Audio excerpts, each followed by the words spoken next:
जय खानदेश जय श्रीराम। तर आज होतं माझ्याकडे बोरन्हाण आणि खरं तर हळदी कुंकू सुद्धा करायचं होतं, पण खूप गडबड चालू आहे आणि तुम्हाला तर माहिती आहे मैत्रिणींनो की रथसप्तमी लवकरच आहे। तर बघा ज्ञानेशने मस्त छान अशी तयारी केली होती आणि टोपी वगैरे पण घातली आणि बघा मुलांची गडबड चालू होती आणि त्याआधी मी सगळी तयारी करून ठेवली होती। बघा आम्हाला तर आठवण नव्हती त्याला टोपी घालायचं आहे म्हणून, पण मग तो बरोबर त्याने लक्ष ठेवलं तर मी सगळीच तयारी करून ठेवली होती आणि भूमी म्हणते मी बसते पाटावरती पण माझं बोरन्हाण नाहीये। तर म्हटलं चल ठीक आहे, तर मग ओवाळून वगैरे घेतलं। तर आम्ही 3 जणी होतो, तर मग तिन्ही जणींनीच ओवाळलं आणि सगळ्यांनी त्याच्या अंगावरती मस्त असं टाकलं होतं आम्ही। तर हे आमच्याकडे साधं-बाधं असं करत असतात बोरन्हाण।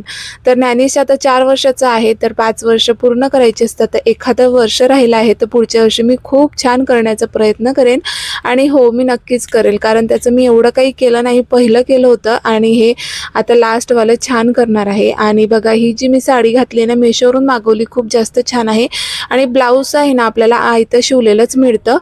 तर मी स्टोरीला लिंक देईल, तर नक्कीच चेकआउट करा। आणि संध्याकाळी मस्त बघरचा भात आणि आमटी केली होती। तर चला इथंच एंड करते व्लॉग, बाय।